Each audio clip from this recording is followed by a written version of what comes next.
What up, Ho Biscuits? It's your girl Skitten, back at it again. So some of you guys may have noticed that I haven't been wearing glasses in a lot of my more recent videos.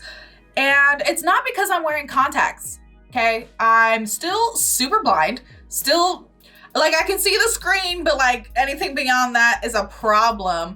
I'm just really fucking lazy as a video editor. And I do not like that if I don't mask, like, this is not gonna make any sense to you unless you do video editing, but basically, if I don't put an effect over my eyes, you guys basically are just looking straight through my eyeballs, straight through my head into like whatever background that I put because of the reflection of the green screen, which is very annoying to me, but it's fine. I just won't wear glasses. It's okay. But then honestly, I just feel like glasses are such a big part of my personality that I just need to remind you guys, I'm a glasses wearing bitch, okay? Like, I am that bitch, a glasses wearing bad bitch. I don't know why I feel like the glasses contribute to my bad bitchosity, but they just do. And just know that this is me in my lesser form. I really need to go get a new prescription so I can get some new glasses. And I'm really like, I'm trying to be out here stunting on y'all. I've been seeing some really cute frames and like, I'm ready. Shout out to all my fellow glasses wearing persons out there. And I'm so sorry, but if you don't wear glasses, we're just better than you. And I don't apologize for that fact. It is what it is. Glasses wearing supremacy. Anti-Hoosins, I hope you guys are doing well. I hope you guys are staying safe and sanitized. Today, we are here to watch a video from History Dose. It's called Bad Eyesight Before Glasses, What Did People Do? Which is why I was talking to you guys about my glasses. I'm doing my best to make it so that my intros are at least somewhat relevant to the subject matter at hand. Although, like, honestly, does it really matter? Does it really matter? But anyway, I'm super interested to see what happens because I kind of just thought the answer was die. So let's find out what actually happened. Without further ado, let's go ahead and get started.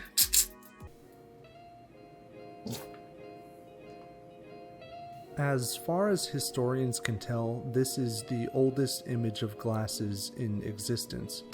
It's a 1351 painting of Cardinal Hugh of St. Cher from a monastery in Treviso, Italy. Okay. But this cardinal died in 1263, 23 years before glasses were invented in Pisa. Huh.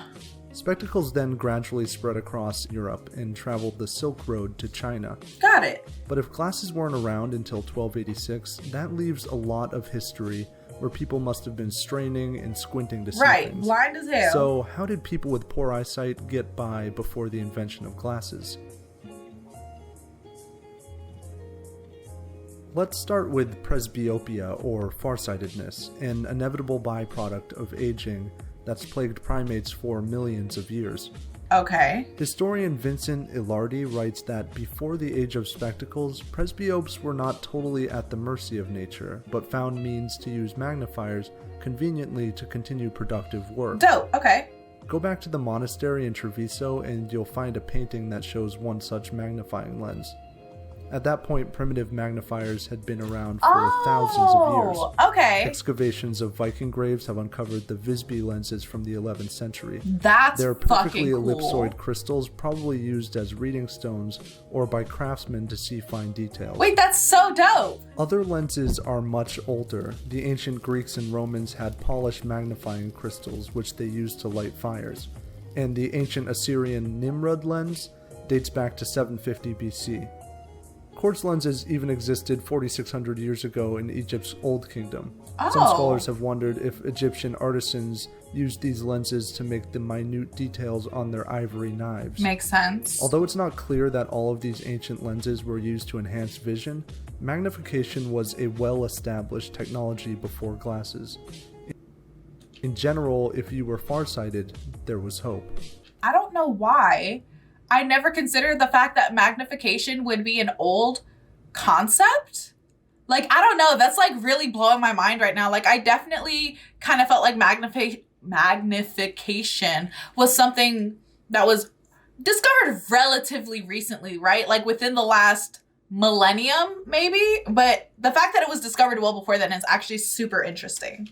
So farsighted people, But y'all what Gucci. did nearsighted people do? Die. Surely, We die. if you're the kind of person that can't read an exit sign from 10 feet away, you'd have been useless in battle or seafaring. That assumption's probably correct.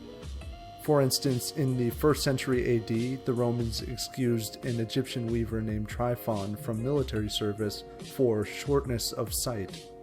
Got it. If technologies existed to help people with nearsightedness or myopia, they were primitive and rare. Emperor Nero reportedly needed to watch gladiator games through a polished emerald that concentrated the powers of vision. Okay. Yet people didn't need clear distance vision like they do today.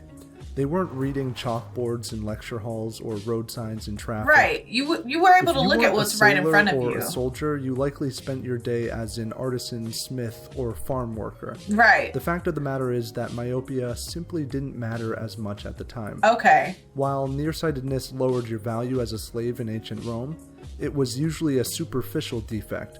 One ancient Roman author noted that nearsightedness is not a defect which impairs a slave's usefulness. One who is by nature nearsighted is as sound as one who runs more slowly than others. Okay. So it's like a disadvantage, but nothing crazy. So rarely shows up in the historical record because not that many people had it. Nearsightedness is a modern epidemic. Really? 60 years ago, 10 to 20% of the Chinese population was nearsighted. Today, roughly 90% of Chinese young adults are. Huh. In the same time span, myopia rates have doubled in the US and Europe. By contrast, during the Renaissance, Italians called farsightedness common vision. Nearsightedness was relatively rare. There weren't swaths of nearsighted people in need of glasses. The scientific consensus is that lifestyle changes are driving the nearsightedness epidemic. Some have blamed heavy reading, but recent research suggests that more exposure to the sun during eye development can protect against myopia. Okay. For the bulk of human history, lack of sun exposure wasn't a problem. So right, because we were working outside. From the history of eyesight is to act like our ancestors and go outside. Go outside, touch grass. That's actually, I feel like that's super interesting. I'm pretty sure I know why I'm nearsighted. Like, I know he said, you know, if you just go outside, you'll be able to see. And like, first and foremost, I did not like go outside as a child really that much. But also, okay, guys. So you guys may or may not know this, but when I was younger, I was really into reading. Like reading was my thing. You know, I could read I was reading multiple novels in a day. Okay. And particularly as a younger kid, like we're talking 6, 7, 8, I would read, but obviously like I had a bedtime, but I always wanted to be up past my bedtime to read. So I used to, okay, so you know how, if you like have a watch, like a digital watch or whatever, and you like, there was a button on it you could press to make it light up so you could see in the dark, right? I used to use the light of that. I used to use the light of that to read books like at nighttime when I was supposed to be in bed. Also, you know, I would try to read by my nightlight, you know, which was hard because it's like plugged into the wall. It only provides so much light. Like I didn't get super bright night lights. I would try to read by like the fading light of the sun, right? When it's like 8 o'clock and the sun is going down and you can't really see, but you can kind of see. I used to use those toys that you could get from like the store. You like press a button and the light inside like spins around and around and around. But I tried not to do that too often because they were really fucking noisy. I was using any and everything to read, but we didn't keep flashlights in my house. So like, cause I know one of you guys is gonna be like, well, why didn't you just use a flashlight skin? We didn't have flashlights in my house. Or if we did, I don't know where they were, but I'm pretty sure we just didn't have any flashlights in the house. So I was reading by any and every light that I could find. So I'm pretty sure that is what just like destroyed my eyes. Cause I was In hindsight, I should have just like gone to bed and then got up early and then I could have read whatever I wanted. But you know, hindsight is 2020. Unlike my terrible ass vision. Anywhoozin, I hope you guys enjoyed the video. I hope you guys learned something. And I also hope that you were able to achieve whatever it is you're attempting to achieve today. Whether it is something as small as putting that cup of tea into the microwave that you've forgotten 4 times and then drinking it.